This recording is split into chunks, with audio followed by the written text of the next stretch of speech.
He lay in the dark, satisfied. The harvest of a lifetime, more grain than his barns could hold. New barns already planned. He smiled into the silence and whispered to himself, "Soul, you have everything you need. Eat, drink, be merry." The room went still. Then a voice came. Have you ever worked toward a number? Not a dream, a number. A savings target, a retirement milestone, a specific figure that, once reached, would finally let you breathe. Maybe you have hit it, and the first thing you felt wasn't joy. It was the urge to move the number higher. Have you ever told yourself, quietly, privately, "Once I have this secured, I'll stop, I'll rest, I'll actually enjoy my life"? How long ago did you say that? Are you closer now, or has the target simply moved again? This is a story about a man who was 3 days away from finishing his final plan. He had the number. He had the strategy. He had the harvest of his lifetime sitting in front of him. We'll come back to that night, to that voice. But first, let's go to a field in Galilee. Galilee, 1st century, late summer, and the air smelled like grain dust and dry heat, thick with the weight of a season finally delivered. For most people working this land, harvest time was not a celebration. It was arithmetic. How much did you grow? How much do you owe the Roman tax collector? How much goes to the temple? What is left when the creditors finish their accounting? For small farmers, and most of them were small, the math rarely came out clean. A bad year meant debt. 2 bad years meant selling land. 3 bad years meant becoming a day laborer on the soil your family used to own. The economic reality of Roman-occupied Galilee was this: most people were one failed harvest away from losing everything they had built. This man was not most people. He owned enough land to generate a surplus that exceeded his existing storage capacity. That single detail tells you almost everything. You do not outgrow your barns by accident. You need significant acreage, reliable labor, capital reserves to survive the bad years without selling. He had built this carefully over a long time, absorbing risks that broke other men. And this particular year, the land had responded beyond calculation. The word Luke uses is euphoria, to bear abundantly, to produce beyond expectation. This was not a good harvest. It was the kind of harvest people talked about for a generation. More grain than his barns could hold, more than the original plan had anticipated by a wide margin. In the 1st century, grain was not just food, it was leverage. Stored grain meant you could outlast a drought, a failed planting season, the periodic political instability that swept through the region under Roman rule. A man with full granaries could lend to neighbors in lean years, creating obligation. He could sell when prices rose after famine, creating profit. The granary was not storage, it was power. And in this world, the size of your barns was visible. Neighbors could see those walls from the road. Merchants knew who held surplus. Debtors knew where to come when their own stores ran out. To build bigger barns was not merely a private financial decision. It was a public declaration. I have more than I need. I have beaten the uncertainty that governs everyone else's life. There was also a context to wealth in first-century Galilee that modern readers tend to miss. This was a land under occupation. Roman taxes didn't just take money, they took grain directly, extracted at harvest time when the storehouse was full. To hold surplus grain was also, in some sense, a political act. It meant you had survived the extraction with something left over. He stood in that field in the late summer heat, grain stalks stretching in every direction. He had options. He could distribute the surplus to neighbors whose crops had failed. He could release debtors who owed him from previous seasons. He could sell at market and give the proceeds away. He considered none of these. What he considered was architecture. Tear down the old, build bigger, fill everything. Then rest. Notice the most unusual thing about this man's moment of triumph. When the biggest decision of his financial life arrived, what to do with a surplus that exceeded everything he had planned for, he did not call anyone. No wife, no sons, no trusted advisor, no rabbi from the village, not even a business partner who had worked these fields alongside him for years. He talked to himself. More precisely, he talked to his soul. I will say to my soul, that is the phrase. It is one of the stranger lines in any parable. He addresses himself as if there is a version of him that needs convincing, as if even he, in this moment of apparent completion, is not entirely certain. There is a profound loneliness in that image. The most successful moment of his life has arrived, the harvest that justified everything, the surplus that proved his strategy correct, and the only person he wants to share it with is himself. He is alone with his abundance, and the abundance has not made him less alone. But here is what you might miss. He doesn't sound lonely. He sounds relieved. Eat, drink, be merry. These are not the words of someone grasping for more. These are the words of someone who believes he has finally finished. He thinks this barn, this last larger barn, will be the last one. After this, rest. After this, the plan is complete. He has been building toward a stopping point his entire working life. Every expansion, every careful calculation, every year of absorbing risk that other men couldn't handle, all of it was oriented toward a future version of himself who wouldn't have to worry anymore. That future is now 3 days of construction away. He is almost there. Have you ever been this close to enough? Have you ever done the math and genuinely believed that this next milestone, this one specifically, would be where the pressure finally lifted? What happened when you reached it? The rich man was not wrong to want rest. He was not wrong to want security.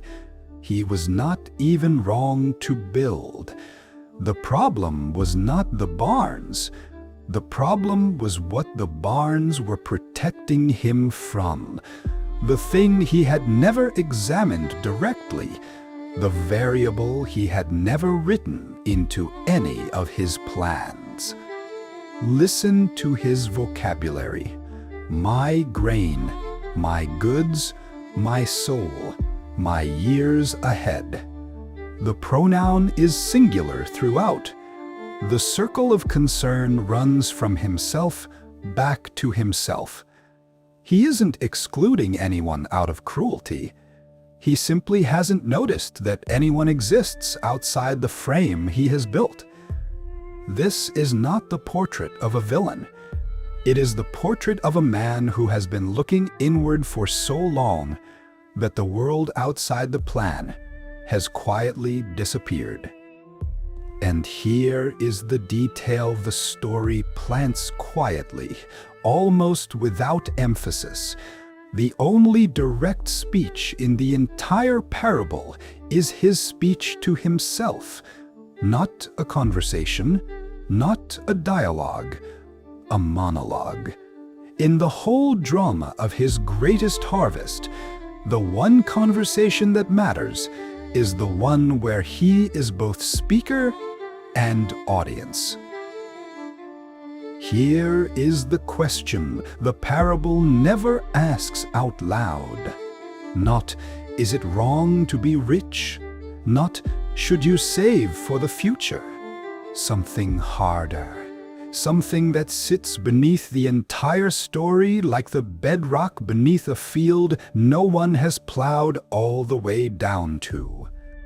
What is he afraid of? A man doesn't spend his life building bigger and bigger structures just because he enjoys construction. He builds because some part of him believes that if there is a gap, an unplanned gap, an uncontrolled variable, something bad will happen. The barns are not a product of greed. They are a product of anxiety given physical form. They are fear made solid and visible. In the ancient world, this fear had a name, and it was entirely rational. Famine, drought, political upheaval, disease. The future in first-century Palestine was genuinely unpredictable, and accumulated grain was one of the few ways a person could buffer against it. His fear was not irrational. It was human. It was the same fear that every farmer in Galilee carried through every planting season. But the harvest changes the equation. When the surplus grows large enough to outlast not just one bad year, but several generations, the original survival logic breaks down. At some point, the accumulation is no longer about protection. It is about control. If I have enough, if I can model every contingency, seal every gap, maybe I can delay the thing I refuse to name. He pulls the plan apart in his mind.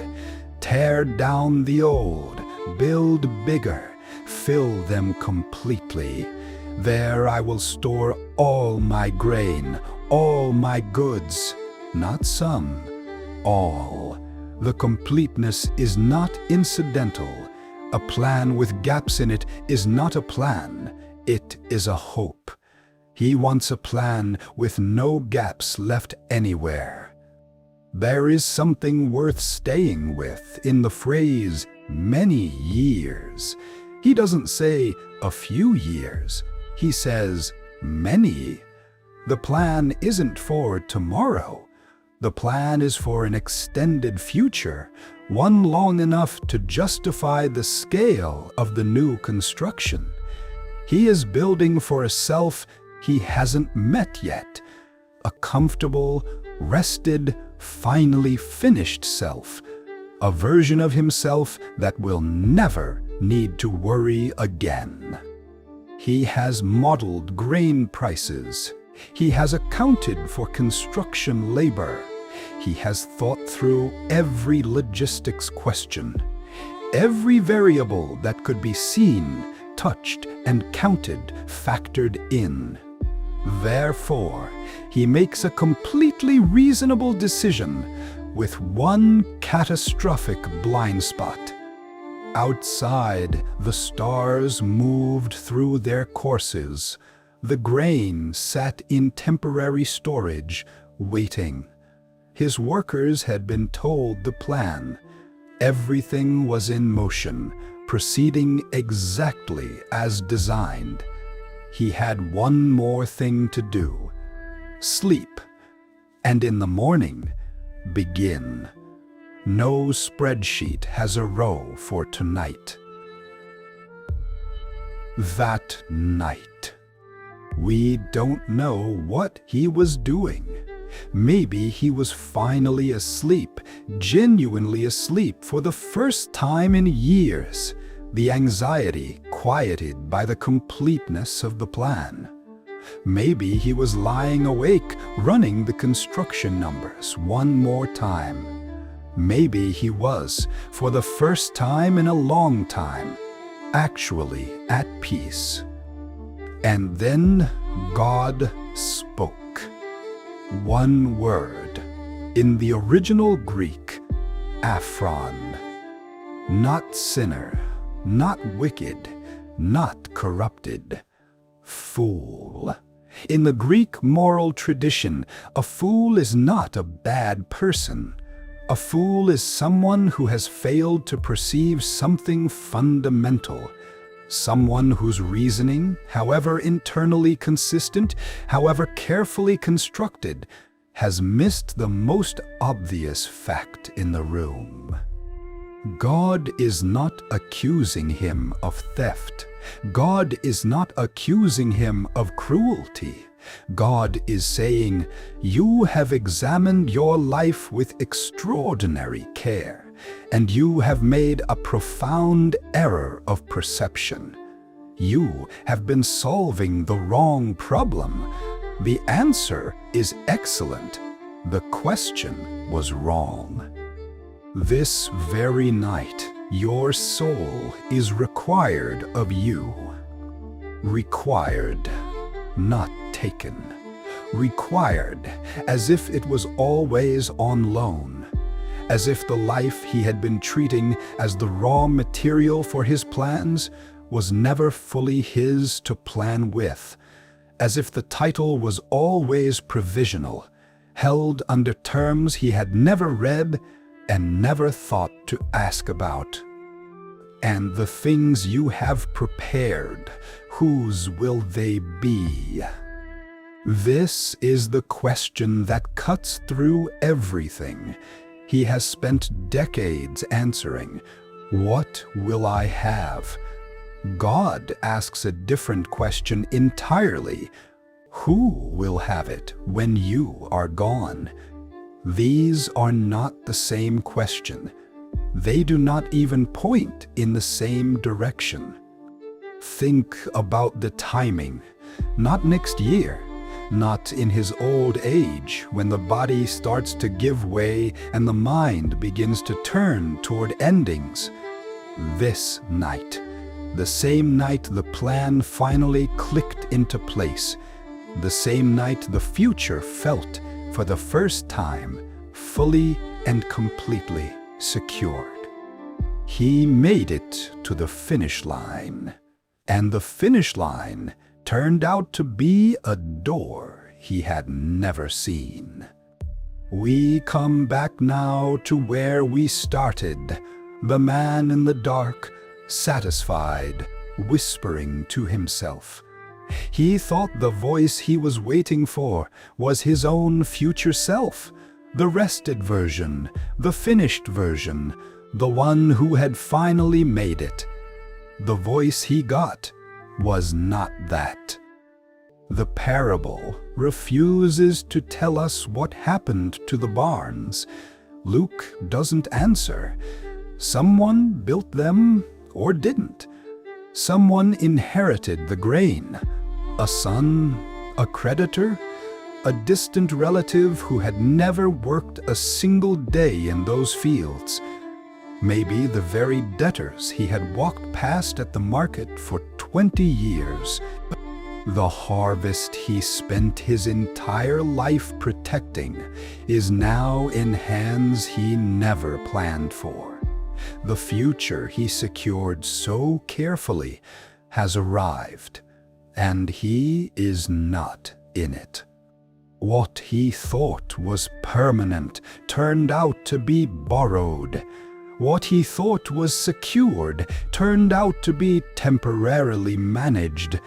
And the one thing that was genuinely his hours, his choices, his days, he had been treating as the means to an end rather than the thing itself. Rich toward God. Those are the last words of the passage. Not rich in grain, not rich in years of comfort. Rich toward God, as if richness has a direction, as if the direction matters more than the amount, as if you can accumulate everything and still be poor, if everything you have built is pointed only at yourself. He was building toward himself. The trajectory ran inward, private, sealed. And that direction, it turned out, led nowhere that outlasted the night. The word aphron carries something specific that gets lost in translation. It carries the sense of someone who has refused to factor in reality, someone who has built an entire system of thought on premises that are simply wrong. Not wicked, wrong. The distinction matters. He wasn't punished for evil. He was overtaken by reality. The parable was told in response to a question about inheritance. Someone in the crowd came to Jesus, arguing about a disputed estate, who gets what, how it should be divided. Jesus deflected the legal dispute entirely and told this story instead. Which means the parable was always asking, before you fight over what is left behind, ask what your life was pointed at while you were living it. The crowd that heard this story the first time understood it differently than we do. They knew what happened to granaries when the owner died. They knew the fights. They knew the creditors who arrived before the body was cold. They had seen great accumulations collapse inside a single generation. The question, whose will they be, was not abstract to them. It was memory. What would he have done differently if he had known?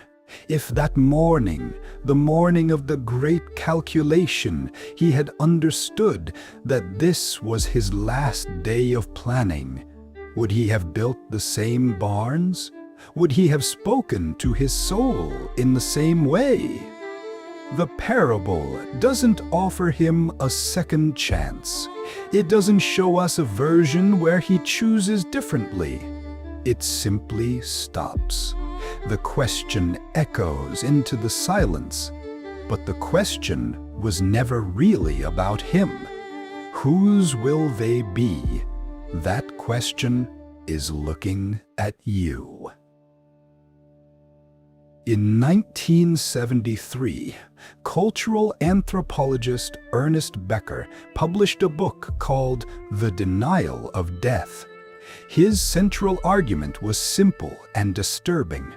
Most of what human beings build, their careers, their legacies, their savings accounts, their monuments, is driven at a deep level by the terror of knowing they will die. We build things that will outlast us because we cannot fully tolerate the thought that we won't outlast ourselves. Becker called these immortality projects. Wealth accumulation is one of the oldest and most universal of these projects in human history.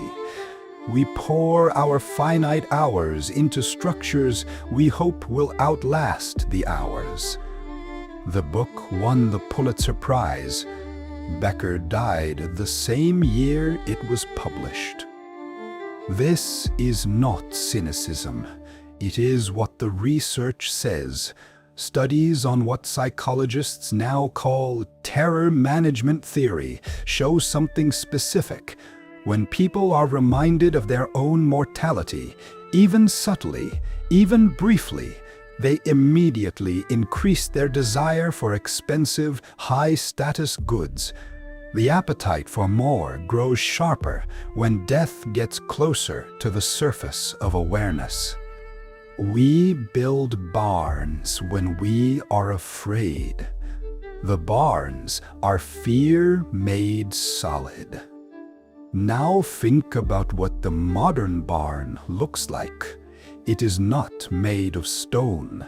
It is a retirement portfolio that always needs one more adjustment. It is the phrase, "I just want to feel financially secure," which most people who use it cannot actually define. Secure against what exactly? For how long? What number, if reached, would finally let you stop and rest? Researchers at Boston College's Center on Wealth and Philanthropy surveyed people with net assets of $25 million or more. Not ordinary savers, people who had, by every external measure, made it. The majority reported that they did not feel financially secure. They reported anxiety about the future, about losing what they had, about needing more. $25 million, and they needed more. The number does not cure the fear. This is what the rich man understood instinctively, which is why he was building one more barn, just this last one, and then rest. Every person in that Boston College survey was building one more barn. Behavioral economists study what they call the hedonic treadmill, the way human beings adapt to new levels of wealth with extraordinary speed and then reset. The thing that felt like an arrival last year is now your baseline. The house that felt like a dream is now just where you live. The number that was enough 6 months ago is now the floor. You cannot stand still on a treadmill. The only option is to keep running. But here is where the parable cuts deeper than the economics. The rich man's problem was not the size of his barns. It was the shape of his conversation. I will say to my soul. All his most important dialogue ran inward and back.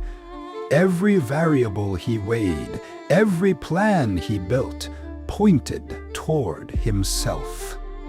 The most refined version of this in modern life is not the billionaire who wants everything. It is the careful, disciplined, hard-working person who builds with genuine integrity, and who gradually, without noticing, loses track of the fact that they are building entirely for themselves. No one conspires to become the rich fool. They just keep making the next reasonable decision. Bronnie Ware is an Australian nurse who spent years working in palliative care with people in the final weeks of their lives. She documented their most common regrets. near the top of the list, repeated across different people, different backgrounds, different amounts of wealth. I wish I hadn't worked so hard. Not, I wish I had made more. Not, I wish I had built bigger. I wish I hadn't worked so hard.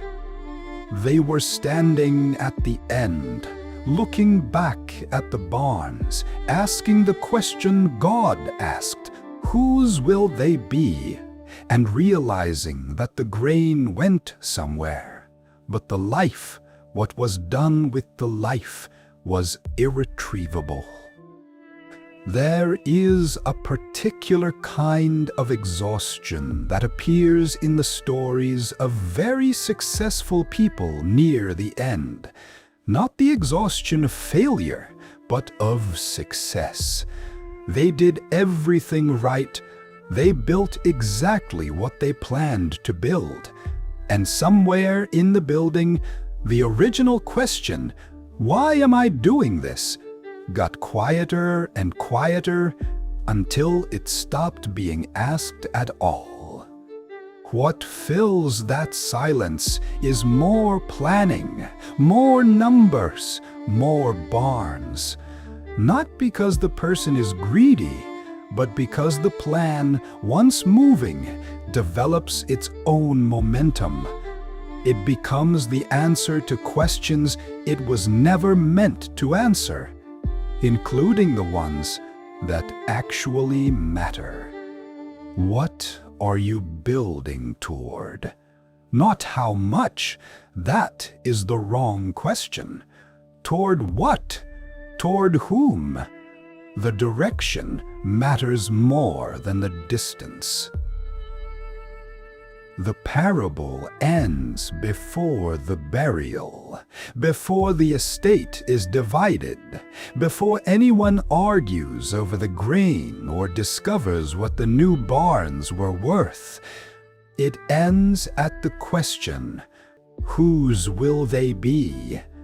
And then silence. No answer. The silence is where you live right now. The harvest is still on the ground. The plans are still forming. The voice has not come yet. And the question, while there is still time to hear it and still time to answer it with how you spend tomorrow, is simply this: what are you building toward?